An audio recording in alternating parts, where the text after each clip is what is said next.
Instituto Nacional de Antropología e Historia. Secretaría de Cultura. Gobierno de México. Segundo piso de la Cuarta Transformación. Su sustancia está hecha de evocación, recuerdo, rememoración y de lo que toma del porvenir. Porque es una parte fundamental de nuestra identidad. Somos nuestra memoria. El programa de Lina que nos lleva de viva voz con los especialistas. Muy buenos días, esto es Radio INA. La Secretaría de Cultura y el Instituto Nacional de Antropología e Historia los invitan a acompañarnos en la emisión de la serie Somos Nuestra Memoria. Yo soy Pavel Luna y en esta ocasión contamos con la presencia de la maestra Berta Hernández.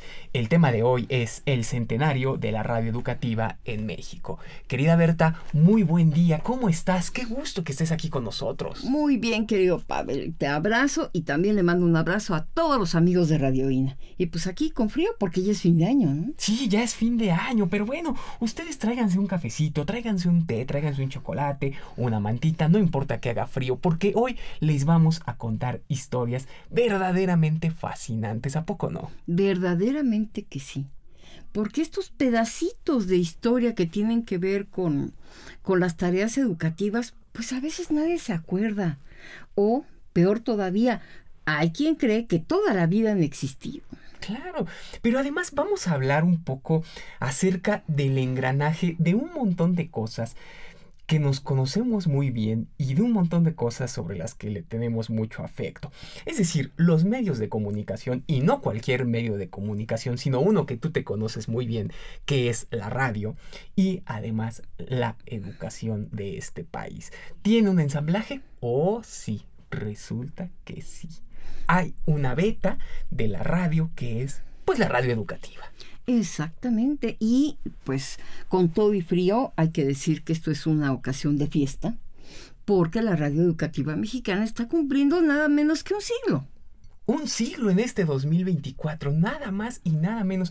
Y eso por sí solo ya nos debería de hablar, por un lado, de la vigencia de este medio de comunicación, pero por el otro, de la importancia que tiene.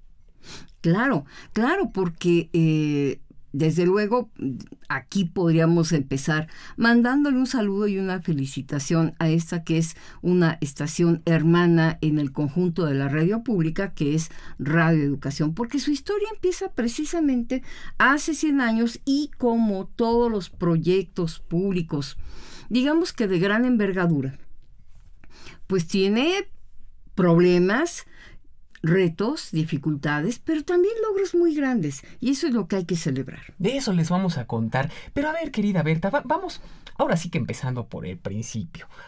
Antes de la radio educativa, vamos a platicar un poco sobre los orígenes de la radio en México, porque la radio comercial es un poquito más antigua que la radio educativa. Cuéntanos un poquito cómo es que llega, en qué ambiente llega la radio a este país, cómo se va consolidando, cómo se convierte en este gran medio de comunicación. Bueno, la radiotelefonía sin hilos, que era como se le llamaba por ahí de 1919 a la radio, tiene una cierta presencia en la última parte de las luchas revolucionarias. Hay personal militar dedicado a operar estaciones de radiotelefonía sin hilos como parte de operativos militares. Pero no pasa de eso. Una vez que las cosas se calman, cuando ya se celebran elecciones, después del asesinato de Carranza y el interinato de Adolfo de la Huerta, viene el primer gobierno que llamamos posrevolucionario, que es el de Álvaro Obregón. Y pareciera que todo mundo suspira con alivio y empiezan a ocurrir muchas cosas. ¿Cómo cuáles? Bueno, desde luego la creación de la SEP. 1920, se está acabando 1920, y José Vasconcelos, desde la rectoría de la universidad, pues anda planeando el nacimiento de una nueva Secretaría de Educación, como ya lo hemos contado aquí a los amigos de Radio INA, nacional y de alcance completamente federal. Es decir, una Secretaría de Educación Pública, pero ahora sí que de a de veras, ¿no? Ahora, no es lo único que ocurre. Eso es el México de 1920-21, un país donde todo parece abrirse y tener muchas ganas de participar en el concierto mundial. Del mismo modo que las mujeres jóvenes están ocupadísimas, absorbiendo como esponjitas todo lo que a través del cine les llega, y se empiezan a cortar el pelo, empiezan a usar falditas más cortas, se arman unas broncas enormes por esas cosas, y a las muchachas que hacen esas cosas en Estados Unidos les llaman flappers. Aquí les dicen pelonas. El país está cambiando de una manera muy acelerada. Se están creando instituciones, se está pensando en una nueva política exterior. En fin, este es un país muy en efervescencia, pero una efervescencia emocionada, positiva. Cuando uno ve las portadas de aquella época de una publicación que ya no existe, que es Revista de Revistas, pues ves nada menos que un montón de personas felices, dinámicas, emocionadas, especialmente mujeres, haciendo cosas que las señoritas de la época porfiriana no hacían, como jugar fútbol, como participar en carreras de obstáculos, como manejar autos. Esto, aparte de ser un muy bello ejercicio estético de su autor, el Chango García Cabral, un gran cartonista del siglo XX, te tiene que hablar de un ambiente donde parecería que todo está por hacerse y todo hay que hacerlo ya, rápido, pronto. Naturalmente, la irrupción de algunos nuevos asuntos tecnológicos es bastante acelerado. Y entre ellos está la radio. Vámonos a septiembre de 1921. En ese mes, que aquí lo hemos citado, pero yo creo que cualquier cantidad de veces, pues se celebran los 100 años de la consumación de independencia. El único que está emberrinchado por eso se llama José Vasconcelos. El resto de la gente del gobierno obregonista está ocupadísima. ¿Por qué? Porque no es nada más una ocurrencia y no es que tengan simpatía por Agustín de Iturbide, no. Estas conmemoraciones son un pretexto para hacer un trabajo diplomático muy intenso, porque acuérdense que México el gobierno obregonista no tenía el reconocimiento de su contraparte de Estados Unidos. Y ese reconocimiento era sumamente importante para echar a andar proyectos, para tener dinero producto de empréstitos que permitieran hacer cosas, reconstruir cosas, rehacer el país. Así pues, importa mucho todo este conjunto de conmemoraciones porque Estados Unidos de todos modos no se hace presente. Entonces se opta por una estrategia de mucha chamba diplomática con algunos países europeos y con muchos países latinoamericanos. Ese es un poco el contexto en el que se dan estas conmemoraciones, pero son conmemoraciones en las que ocurren no muchas, sino muchísimas cosas. Entre otras, las primeras transmisiones de radio. En un teatro del centro, la estación del Dr. Gómez hace pequeñas transmisiones. Porque además ahora estamos acostumbrados a que la radio transmite las 24 horas del día. Bueno, en aquella época eso era un sueño guajiro.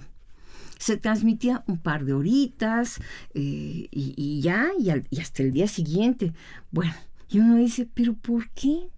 Bueno, primero porque estábamos en pañales en términos técnicos y la otra es una pregunta que yo creo que hasta la fecha toda la radio pública y privada se hace. ¿Y los contenidos? ¿Con qué llenamos? ¿Qué proyectos podemos desarrollar que sean buenos, que traigan a la gente, que sean rentables? 1000 cosas sobre el tema.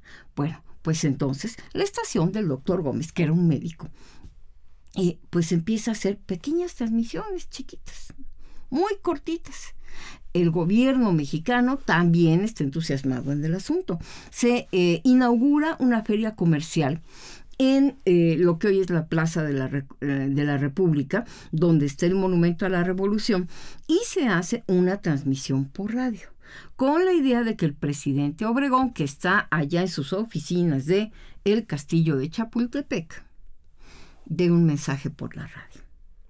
Así que esto empieza a ser interesante, porque ya no es nada más unos señores en un teatro tocando musiquita. No, como que el gobierno federal ya se dio cuenta de que esto puede servir para difundir o para promover y hacer lo que hoy llamaríamos control remoto entre Chapultepec y la Plaza de la República, pues no deja en ese momento de impresionar a los que están viviendo eso.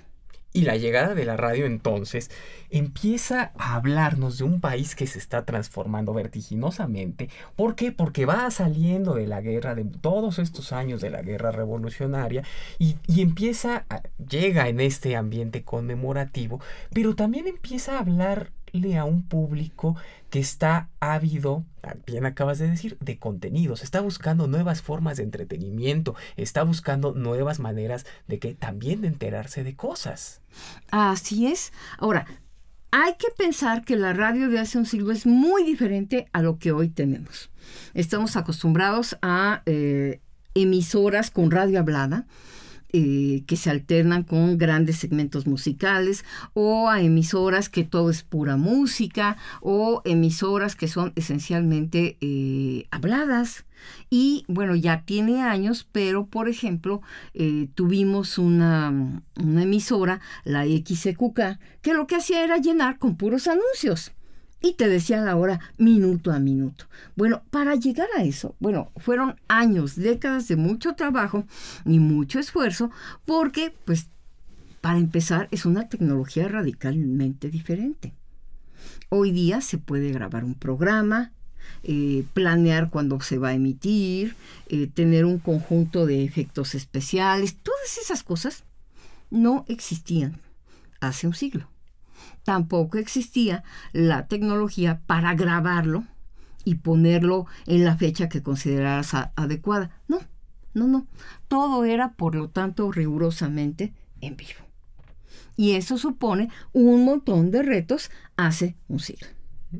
Ahora, no crean que la radio llega y todo mundo se hace de un radio, porque tampoco era tan común. Eso empieza a caminar de manera muy lenta. Tampoco hay tantas emisoras. Es decir, son estos primeros años como muy paso a pasito, ¿no? Ándale, exactamente. En 1921, decía yo, se dan estas primeras transmisiones y la cosa como que se pasma un poco a lo largo de 1922. Pareciera que sigue predominando la idea que todavía vamos a ver en la prensa de 23, según la cual la radio es un juguete científico. Es decir, es una pequeña, un pequeño divertimento resultado de los logros de algunos investigadores. Y entonces, pues así como... no sé, como el joven estudiante de química que en sus ratos libres produce gel para peinar para todos los de su casa. A lo mejor así podía alguien ver estas primeras estaciones de radio. Una curiosidad hecha por gente que tenía la habilidad, el tiempo y la disposición de ponerse a jugar a la radio. Pero en 23 la cosa cambia. El gobierno de Obregón tiene la visión de ver que a la larga la radio puede ser algo muy interesante, muy rentable y, desde luego, un signo de modernidad. Así pues, hay una cierta convocatoria para que aquellos que estén interesados en la radiofonía o en la radiotelefonía sin hilos, pues participen, hagan saber su propósito al gobierno federal y se les asigne mediante concesión una frecuencia. En eso están, y poco a poco también el gobierno se da cuenta de que en algún momento tendrían que tener una emisora de radio. Sabemos, por ejemplo, que la Secretaría de Guerra y Marina tuvo una emisora de radio, que esencialmente la manejaba la sección de Marina, por ejemplo. En 1923 empiezan a aparecer pequeñas radiodifusoras de carácter privado. Una muy famosa, o la más famosa, es la radiodifusora de una cigarrera, la famosa tabacalera El Buen Tono. El Buen Tono, que tiene años rascándose la cabeza, devanándose los sesos para hacer buena publicidad de sus productos. Ahora, esta empresa, dirigida por don Ernesto Pujibet, de la colonia francesa establecida en México, era hiper moderna. Desarrollan muy pronto un sentido de la publicidad muy interesante. Publican anuncios con historietas o con chistes gráficos, pero por otro lado tienen dirigibles que anuncian sus cigarros, los muchos tipos de cigarros. Luego van a comprar un avión. Don Ernesto Pujibet, en 1910, compra un avioncito y pretende que su avioncito ande por la Ciudad de México promoviendo los cigarros. El pequeño problema es que lo mandó comprar enterito y le debe haber salido en una lana. Llega a México armado en un, ¿cómo se llaman? En un armón de ferrocarril. Todo el mundo, llegó el avión. Y el avión literalmente no funcionó. No lo pudieron echar a andar. ¿Por qué? No se supo. Digo, ya con el tiempo el señor Pujibet ya dijo, bueno, ya, vamos a comprar otro avión y se acabó. Pero vamos, la idea es que este señor tenía una perspectiva avanzadísima de cómo usar muchas cosas que estaban surgiendo en esos momentos para promover sus productos. Así pues, la estación del Buen Tono sale al aire. Es muy famosa, es de hecho la primera de las estaciones de radio que hace poco, relativamente poco, celebró su centenario, porque, ¿qué creen? Esa estación sigue al aire. Ya no es la estación de la tabacalera del Buen Tono, es nada menos que la estación conocida como la B Grande de México, la XCB, que pertenece al Instituto Mexicano de la Radio. Ahora, no todas las estaciones tuvieron tanta suerte. Apareció, por ejemplo, una que era producto de una alianza entre el periódico El Universal, que todavía existe, y un comercio que vendía aparatos de radio, que se conocía como la Casa del Radio. Entonces era una estación que también le entró a la competencia. Y esa particularmente estaba, digamos, en pique con otra estación que inventó otro señor que se moría de ganas por ser notorio, por tener presencia, por consolidar su prosperidad, que un hombre joven, relativamente joven, en sus 30 y algo, que se llamaba Martín Luis Guzmán, y que era dueño de un periódico vespertino llamado El Mundo. El Mundo era un periódico que salía a las 3 de la tarde, pero cuando le ganaba una nota a los grandes periódicos que ya existían, como el Excelsior, como el Universal, bueno, se ponían de un insufrible. Porque don Martín Luis Guzmán, ese gran escritor que sería después, en ese momento es un periodista ya con muchas horas de vuelo, muy movido, y se la pasa presumiéndole a todo mundo y restregándole en la cara a los grandes periódicos que a veces un periódico joven y vespertino les puede ganar la nota. Bueno, cuando ve el asunto del radio, Guzmán dice, también hay que tener una estación de radio. Y crea la Estación del Mundo, que estuvo en la calle de Rosales, ahí muy cerca de la Torre Caballito. Pero, para que vean cómo esto es una cosa que se va construyendo, entra en pique con la estación del Universal Casa del Radio, primero porque quieren los dos que el señor presidente Álvaro Obregón las inaugure. Y Guzmán apenas está ahí haciendo esfuerzos, jalando, estirando, viendo cómo pone las cosas y tal, y finalmente le gana el Universal, y esa es la primera que se inaugura por el presidente. Ya después como que a Guzmán ya no le importa tanto, pero lo que sí le importa es crear un mercado. No todo mundo tiene radio en 1923. No todo mundo puede comprarse un radio en 1923. Empieza a haber un hábito que está documentado incluso hasta los años 50, 60 de este país, con la gente que compraba un buen radio o una televisión ya en los 50, llegaba la gente a su casa a ver televisión o escuchar radio, ponía sus centavitos, sus 5 centavitos, oían los programas y se iban. Eso empieza desde esta época. Pero también todas estas jóvenes emisoras tienen claro que hay que crear mercado. El buen tono empieza a hacer ciertas ofertas. Si tú compras, mira, te voy a dar esta planilla. Si tú compras los cigarros de la marca tal, es más, hasta hubo unos cigarros que se llamaban Radio. Si tú compras unos cigarros de esta marca que pertenecen al buen tono, ahí va a venir un sello. Y tú vas a juntar ese sello y lo vas a pegar. Y vas a llenar tu planilla. Y cuando la llenes, vas al buen tono, ahí en la calle de Buen Todo, y yo te lo cambio por un radio nuevecito. Guzmán ve eso y dice, no, yo no me voy a quedar atrás. Y promueve que quienes se suscriban a su periódico, a El Mundo, en el momento en que usted pague su suscripción, yo le regalo un radio.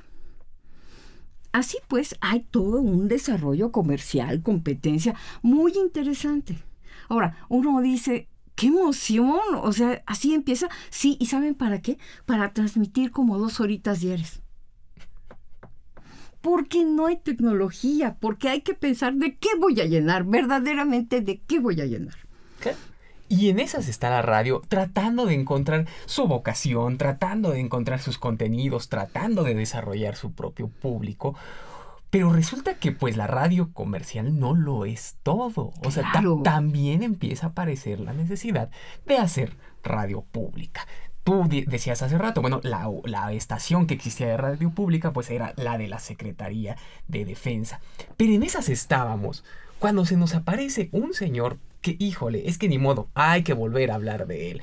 Se aparece Pepe Vasconcelos en la escena pública, lo nombran secretario de Educación en este país, de Educación Pública, y fíjate cómo eso se menciona poco, pero Pepe Vasconcelos era pionero de los medios de comunicación y educación en este país. Definitivamente. Tenía una gran visión para eso, y empieza a ver y dice, yo quiero. Claro, claro. De alguna manera Vasconcelos tiene como muy claro que las grandes estructuras permiten llegar a un país tan grande como es este. Y empieza a darle vueltas. Por eso necesita una estructura editorial. Y por eso va a producir las enormes cantidades de publicaciones de las que aquí ya hemos hablado en otros programas. Pero también se empieza a dar cuenta de que eso del radio puede servir y servir de mucho. ¿Por qué? Porque una cosa es que tú produzcas tus cajitas de bibliotecas. Órale, Jaime, apúrele, porque hay que acabar con ese tiraje para mandarlo al norte del país. Pero ¿qué implica en 1921, 22, 23 mandar libros al otro extremo del país? Es complicado. Implica un cierto riesgo. Las comunicaciones no están tan bien, aunque ya son los años del ferrocarril. ¿Cómo le haces? Y además, finalmente, diría Vasconcelos, el cochino dinero nunca alcanza para todo. ¿Qué hay que hacer? Y entonces le empieza a dar vueltas al asunto de la radio. ¿Y la radio? La radio. Mira, a lo mejor, si la Secretaría de Educación Pública, porque Vasconcelos siempre va a ser así, él no piensa en que el gobierno federal tenga una estación de radio. No. Él quiere su estación de radio para difundir sus contenidos conforme a su plan educativo federal. Siempre va a ser así. Ahora, y esto es realmente vanguardista, o sea, a lo mejor hoy nos parece muy obvio o un camino muy natural y no, pero es que esto se dice realmente poco. Cuando hablamos y pensamos en Vasconcelos, siempre hablamos de la edición de los clásicos, de los libros, de la gran inspiración creadora que tenía. Sí, o sea, se está moviendo en ese nivel, pero también está pensando, con todo y sus loqueras, también está pensando en echar mano de estas cosas. O sea, José Vasconcelos, por ejemplo, cuando es secretario, se preocupa mucho, ¿saben ustedes de qué? De ir documentando la vida del edificio de la Secretaría de Educación Pública. ¿Cómo lo hace? Con la fotografía, que no era un invento nuevo, ciertamente.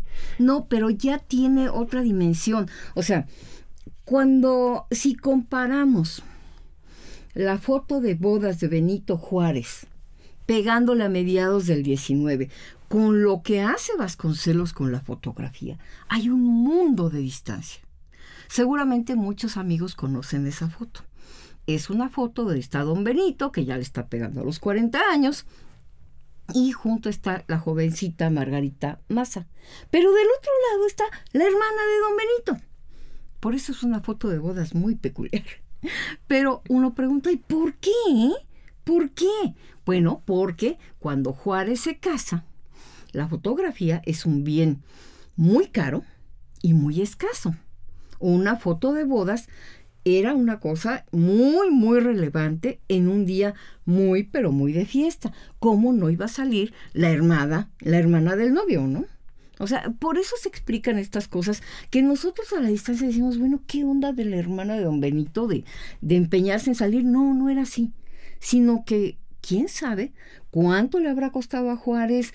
¿Cuánto tiempo ahorró para todos sus gastos de boda? Y encima darse el lujo, el lujísimo de fotografiarse ese día. Pues ¿cómo no iba a salir su hermana, no? No. 1921, 22, 23, hasta el último día de su gestión, José Vasconcelos trae un asunto con la fotografía verdaderamente impresionante, como ya tuvimos ocasión, ¿verdad, Pavel?, de verlo en el Archivo General de la Nación.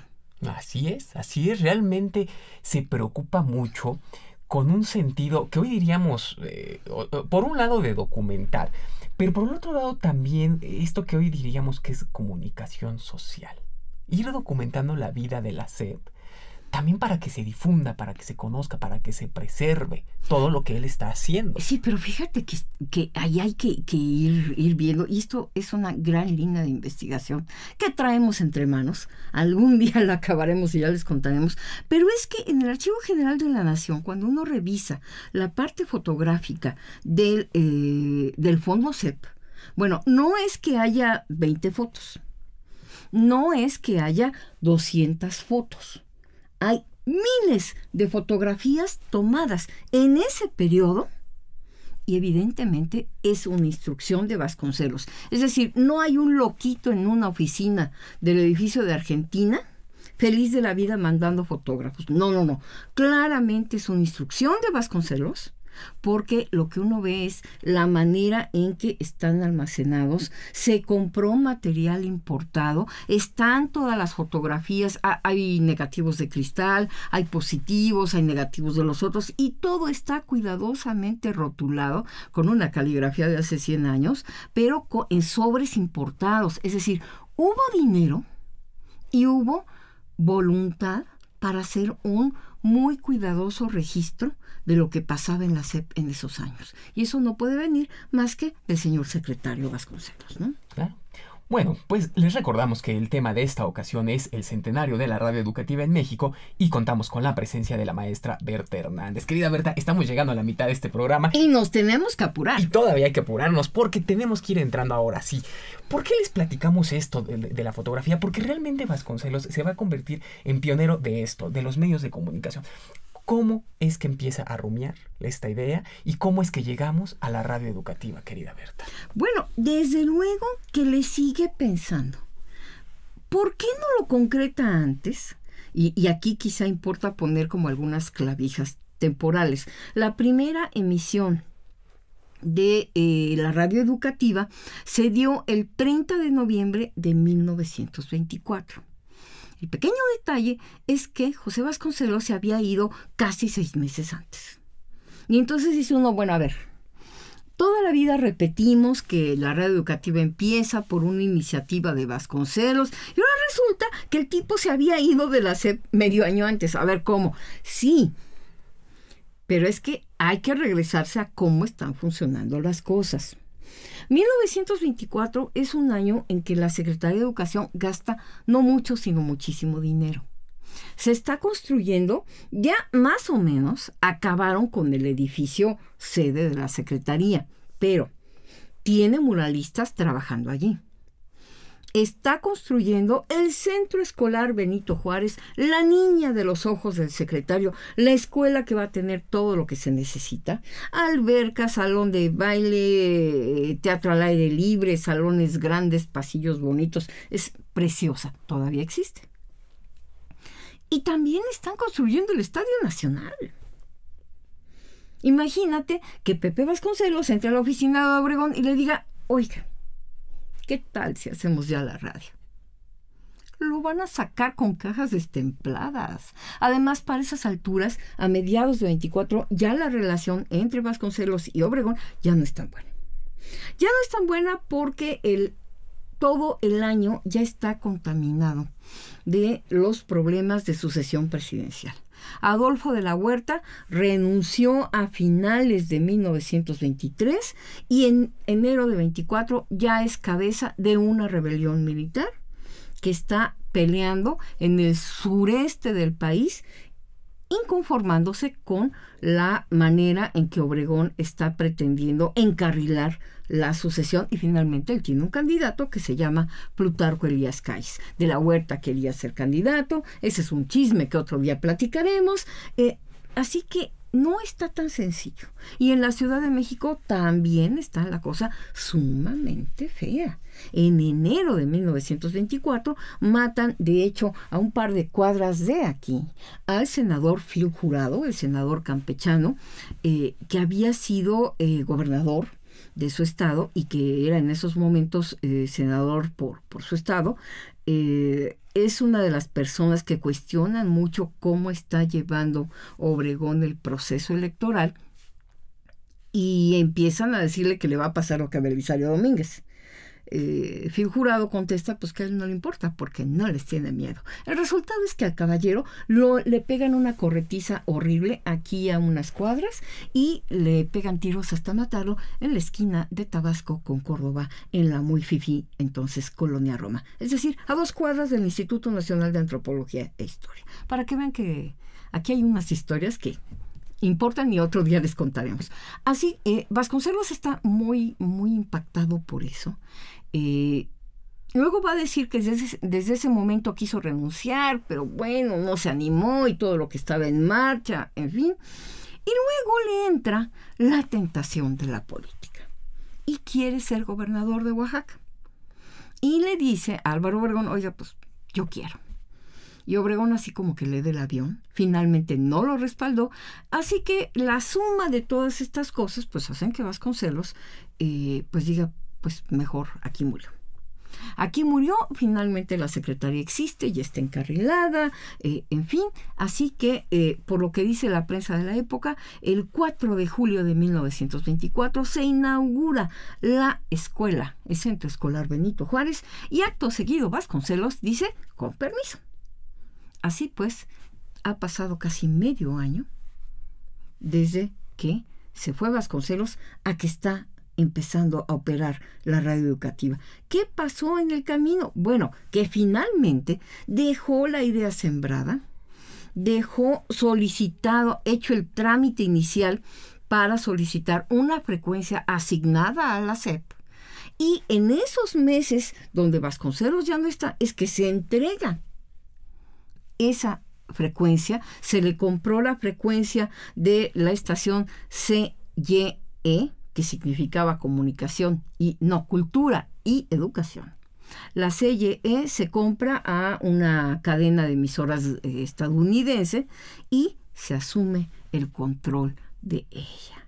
Y en esos meses pues empieza a ver, a intentar barruntar de qué la vamos a llenar, cuántas horas vamos a transmitir. Y lo interesante es que está a su cargo como directora, por encima de un departamento técnico y un departamento de enseñanza, una mujer que se me llamaba María Luisa Ros Landa. No queda claro si María Luisa Ros Landa es designada por Vasconcelos. Es más probable que haya sido quien fue el secretario interino en lo que se acababa la gestión obregonista. Pero es ella, una mujer, y ella es la cabeza de una mini estructura chiquitita. Tiene un departamento técnico con un par de ingenieros, tiene un área con un maestro o dos que tienen que empezar a trabajarle para desarrollar los contenidos. Y con esa estructura mínima, pequeñita, es que arranca la radio educativa. Arranca. Y a ver, vamos pensando, querida Berta, porque la brecha entre lo que hoy es radioeducación y lo que en ese momento era la estación de radio educativa es enorme, verdaderamente. Si nosotros hubiéramos tenido la fortuna en 1924, 25, 26, en estos primeros años, si hubiéramos tenido la fortuna de tener un radioreceptor y hubiéramos encendido esta estación, ¿qué hubiéramos escuchado? ¿Cómo eran los contenidos de esa primera radio educativa? ¿Qué se hacía? Bueno, es una cosa muy peculiar porque la radio es una cosa absolutamente novedosa, tanto para los que la escuchan, tanto como para los que la están haciendo. Así que lo primero que hacen es anunciarse con bombo y platillo y empezar a generar un boletín que se repartía gratuitamente. Ese boletín decía, si usted quiere donar algo, lo vamos a usar para seguir produciendo el boletín.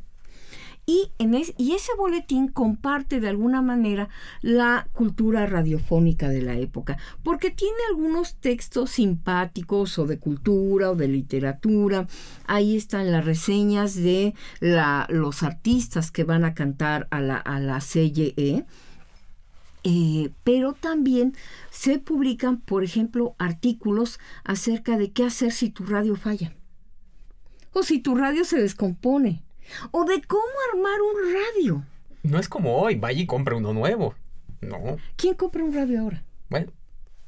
Hoy escuchamos radio, sí, todavía hay quien tiene su aparato receptor. Hay quien, si quiere oír algo en la AM, se baja a la radio de su carro, porque muchos radios que hoy se venden ya no tienen AM. Ahora también que usamos los teléfonos inteligentes, por medio de aplicaciones podemos recuperar cualquier cantidad de estaciones de radio. Bueno, no, en aquella época eso no se podía.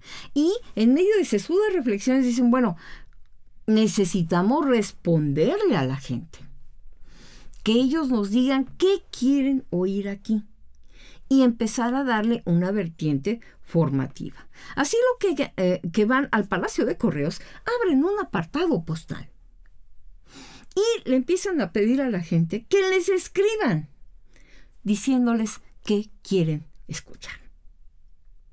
Y así empieza el asunto.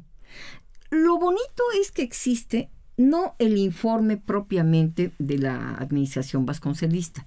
Lo que existe es el informe bastante detallado de la siguiente administración, que abren el texto diciendo, bueno, la verdad es que cuando esta administración tomó la estación de radio de la SEP, pues todo estaba por hacer. Así que nosotros fuimos los que abrimos el apartado postal. Claro, porque esa primera transmisión, ¿qué es lo que tuvo? Discursos, un poco de música, tan. Sí, nada más que una cosa es inaugurar, tomarse una copita en honor de la nueva estación, y otra cosa muy diferente es ponerse a hacer el day to day, a talachearle, porque eso implica administración, implica inventiva, implica desarrollo de contenidos. O sea, no es fácil. Hay gente que cree que esas cosas son muy fáciles. No lo son. No lo son de ninguna manera. Así que la primera herramienta para el desarrollo de contenidos es eso. Escríbanos. Mándenos una carta. ¿Pero qué creen? Que la gente les empezó a escribir. Es que además, con muy buen tino, muy pronto les cae el 20 de que, siendo radio educativa, esto no puede ser sentar a un maestro a dar una clase de 1 hora. Esa es una cosa sorprendente para la época. O sea, lo más fácil era, efectivamente, como tú dices, Pavel, traer un maestro y órale, clase de matemáticas, 1 hora, 2 horas, las que se necesiten, ¿no? Uh-huh. Y ya, con eso ya llenaste, ya cumpliste.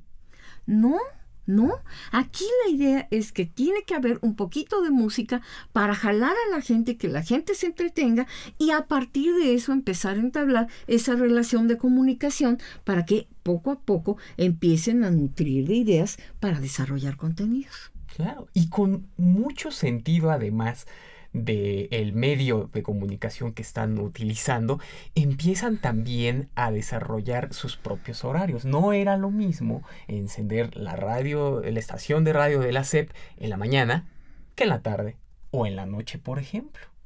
Hubo épocas en que la estación de la SEP solamente transmitía 3 horitas, como de las 7 de la noche a las 10, y luego ya pasa, adiós, nos vemos mañana. ¿Qué? Sí, nos vemos mañana. Bueno, a medida que esto empieza a tener más presupuesto, porque además toda la vida tienen broncas de dinero, ¿no? Porque es chiquititito, es un huevito, con 5 gatos literalmente trabajando para tener eso transmitiendo. Así que poco a poco les empiezan a dar un poco más de presupuesto y eso implica tener más personal, jalar profesores para empezar a idear algo con que llenar en función de lo que la gente está pidiendo. ¿Y qué está pidiendo la gente? Cursos de las cosas más variadas. Parecería que en algún momento el proyecto educativo y el proyecto radiofónico como que van un poco separados, pero poco a poco no es 2 semanas. Con el correr de los años se va a acabar ensamblando muy bien la estación al proyecto educativo, pero al principio pues eso es todo lo que tienen y entonces dicen, bueno, pues a partir de lo que la gente nos escribió hay que hacer cursos. Y el curso estrella en los 4 años de administración callista fue nada menos que el de curso de cocina. Pues sí, cursos de cocina. Había gente que le interesaba aprender a cocinar y pues la radio era un buen método, ¿no? Hay por ahí reportes de los contenidos y bueno, sabemos que enseñaban a hacer hasta paella. Híjole, hacer paella es muy laborioso. Ahora imagínense. Yo me quiero imaginar cómo era enseñarte a hacer paella por radio. Otras cosas que ni idea que eran, ¿no? Hay un reporte donde dice, el menú, el curso se llamaba El Menú de Hoy.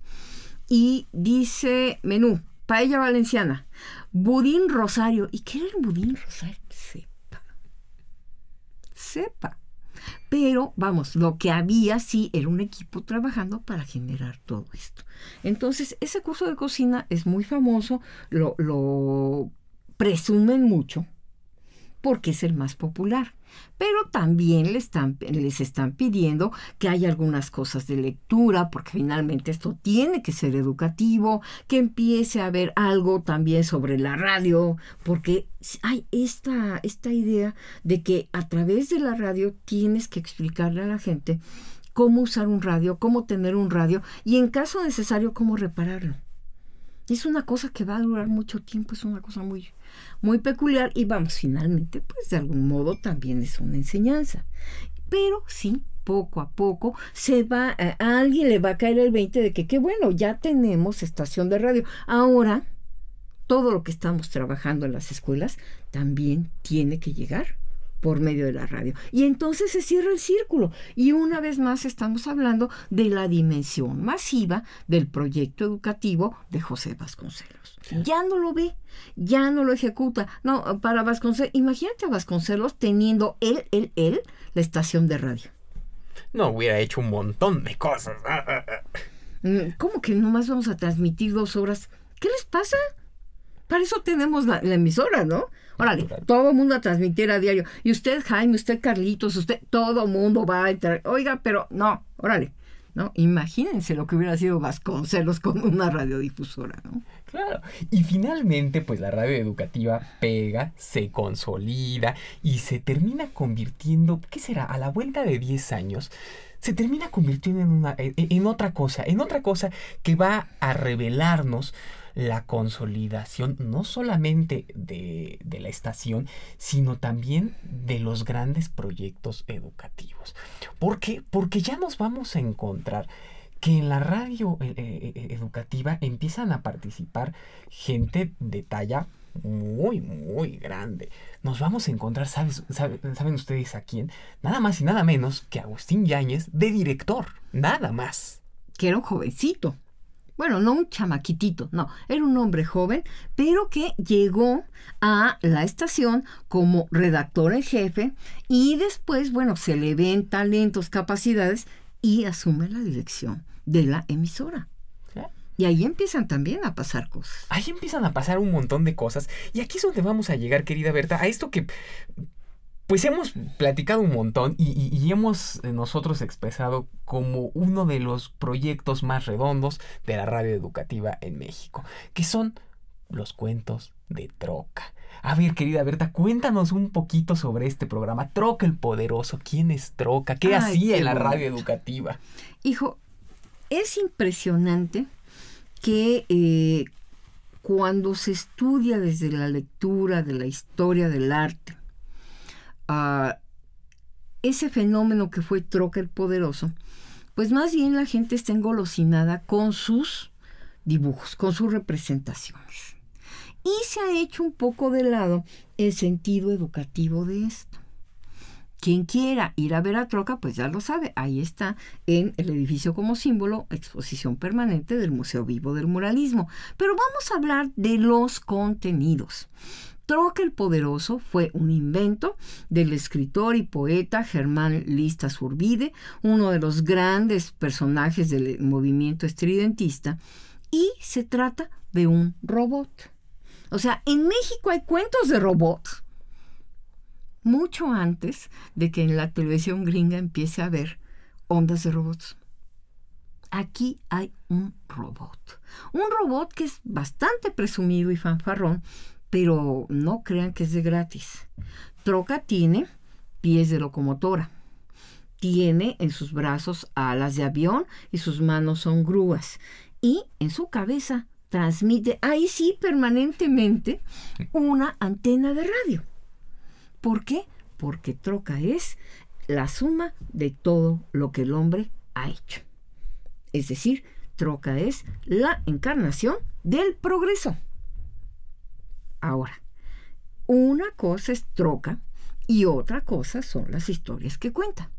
Porque, insisto, en la recuperación gráfica que se ha hecho de la figura de Troca, no se considera la importancia de los cuentos, pero los cuentos son importantísimos para entender el sistema educativo de la época. Primero son eso, cuentos para radio, se cuentan en vivo, se narran en vivo. Se le pidió a Silvestre Revueltas que compusiera el tema musical de Troca. ¿Nada más? Nada más. Se hizo, Revueltas compone, se graba y se musicaliza con disco de acetato.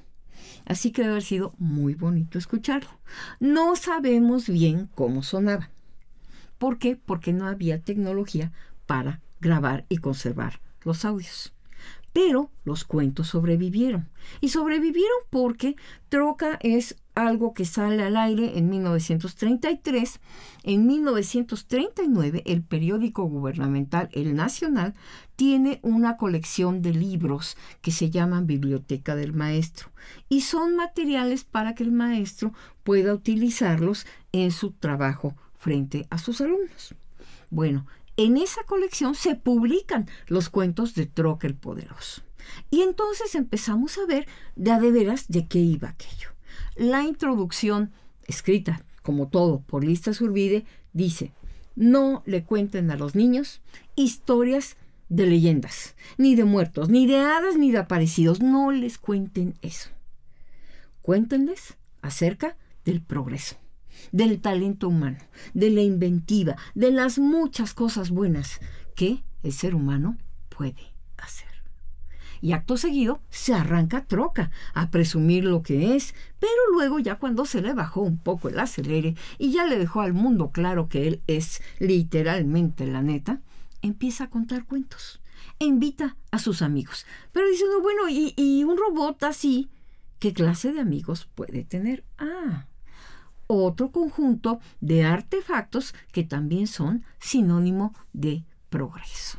¿Como cuáles? Como el telescopio, como el elevador, como la máquina de escribir, como la lavadora, porque todos esos son inventos humanos y hoy, insisto, hoy los vemos como algo que toda la vida está ahí.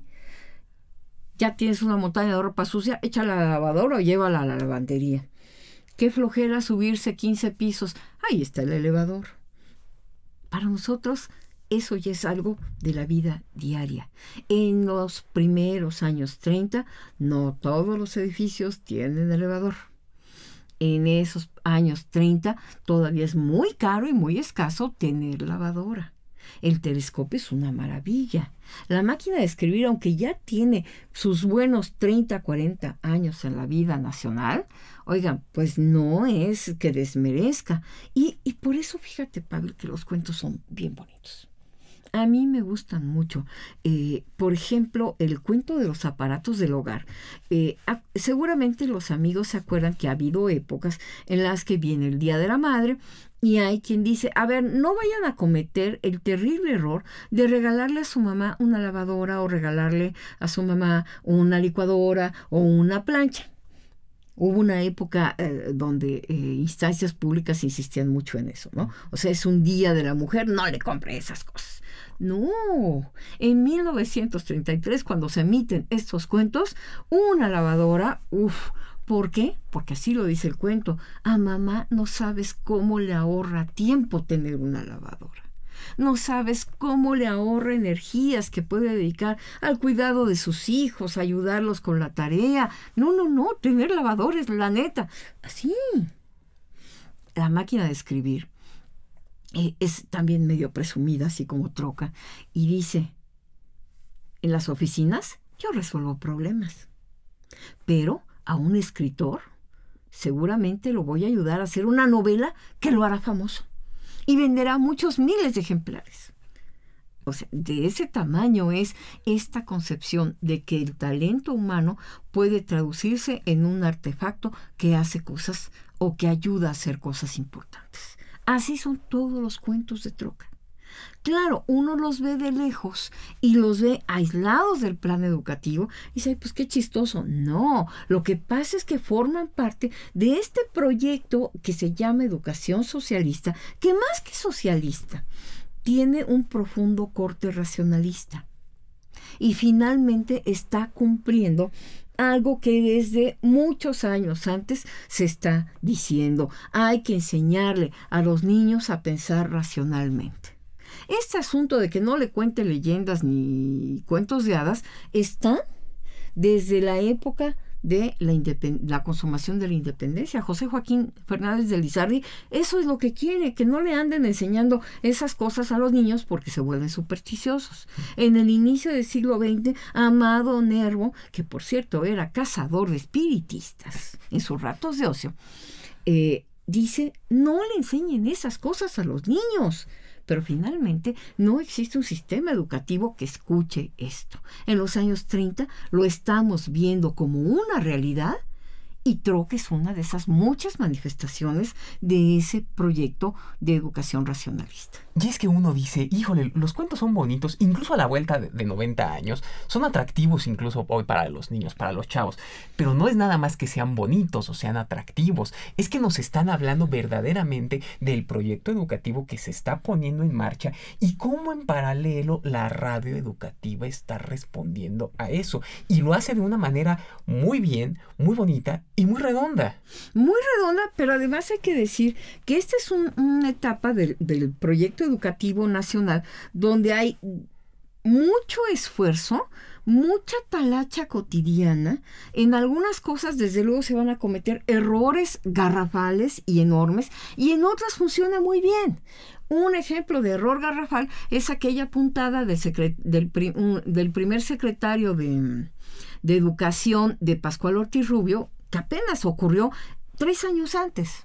En 1930, don Carlos Trejo Lerdo de Tejada, maderista de los primeros, y que en esa época lo nombran titular de educación, y decide, metido en ese rollo racionalista, que Santa Claus es una vulgar invención gringa que no debe estar en los hogares mexicanos. y él propone que sea Quetzalcóatl el que cada Navidad le traiga regalos a los niños. Y se arma un numerote, del que otro día será posible hablar, en el Estadio Nacional. Y bueno, el asunto es tan malo, tan chafa, tan mal pensado, tan mal instrumentado, tan claramente fuera de tónica, que a don Carlos Trejo, a los 2 meses de gestión, lo mandan a ser gobernador en Baja California, que ni siquiera era estado, era territorio. Y como que todo el mundo dice, bueno, ya tranquilos, olvídense del tema de Quetzalcóatl. Quetzalcóatl jamás vuelve a traerle regalos a los niños. Y digamos que esos 2 meses de gestión, así como que todo el mundo dice, bueno, se arreglan la corbata y siguen trabajando por otro lado. Pero Troca funcionó. Troca fue, hasta donde sabemos, relativamente exitoso. No sabemos bien cómo sonaba. No tenemos un testimonio sonoro, pero sí sabemos que además se le puso mucho dinero y mucha voluntad. Oye, tienes a un escritor de nombre haciendo el contenido. Tienes a un joven escritor que va a ser una de las grandes figuras de la cultura mexicana y que a lo largo y que después de varias décadas también va a ser secretario de Educación. Y tienes a un tipo como Silvestre Revueltas y le pagas para que te haga la música. Entonces eso nos debe hablar de tiempo, de recursos, de talento, de dinero y de voluntad para generar un producto como Troca el Poderoso. Así es, y eso ayuda muchísimo a fomentar y a consolidar la radio educativa, que va a ser incluso todavía, por lo menos 2 décadas después, el gran medio de comunicación. O sea, es decir, la televisión educativa en México va a llegar, ¿qué te gusta? Finales de los 50, principios de los 60. Pero ¿qué es lo que existe en ese periodo? Pues la radio. Claro, y realmente para cuando llegue la televisión a México, prácticamente ya en todo el país, la radio ya no es una rareza. Y los maestros de educación básica se apoyan, porque además también es una época en que no hay libros de texto gratuito, ni libros para los maestros, ni materiales didácticos, pero existe la radio. Y la radio ya no está preocupada por estar haciendo el menú del día. Ahora sí ya está enrachada en generar contenidos complementarios o de refuerzo para el personal docente o para que las propias familias lo oigan y tengan contenidos interesantes, atractivos, amenos, muy distintos a los de la radio comercial. Claro. Querida Berta, se nos va terminando el tiempo de este programa, pero antes de irnos yo quisiera que nos recomendaras qué podemos escuchar, nunca mejor dicho, o qué podemos leer, qué podemos recomendarle a los amigos. Bueno, yo de entrada les diría que Troca es tan fascinante y sus cuentos que 2 o 3 personas en los últimos años han intentado volverlo a la vida. Si nuestros amigos entran a internet y se meten a los buscadores, van a encontrar un pequeño espectáculo teatral de Alejandro Benítez acerca de Troca. Ahí lo que hace Alejandro es mezclar un poco las historias de Troca, aunque se centra exclusivamente en Troca, con un poco de la poesía estridentista, que es sobre todo urbana, es moderna, es surrealista, es veloz, es trepidante. Es una cosa bien interesante el estridentismo mexicano. Así que ese lo pueden ver, lo pueden escuchar y es muy entretenido y muy ameno. Pero insisto, Troca fascina a todo el que le rasca tantito y conoce su historia. ¿Qué será? Yo creo que hace como unos 4 años, justo antes de la pandemia, la Fonoteca Nacional también hizo su propia interpretación de Troca el Poderoso, recuperando un poco de los cuentos sobre el robot y una pizca de los cuentos sobre los otros aparatos. Así que eso perfectamente lo pueden buscar los amigos y disfrutarlo para imaginarse cómo pudo haber sonado Troca el Poderoso. Si andan en librerías de viejo, en una de esas consiguen todavía el librito. El libro de 1939, publicado por el Nacional, es ya una rareza de biblioteca y de fondo reservado, pero a lo mejor en librerías de viejo todavía existe el facsimilar, que don Germán Lista Zurbide produjo en los años 80. Don Germán vivió muchísimos años. En los 80 fundó un pequeño sello editorial y lo primero que hizo fue hacer un facsimilar con los cuentos de Troca el Poderoso. Pero además, pues los queridos amigos pueden irse al Museo Vivo del Muralismo y a la mitad de la sala, llamada El Edificio como Símbolo, pues ahí tenemos un precioso Troca de metal.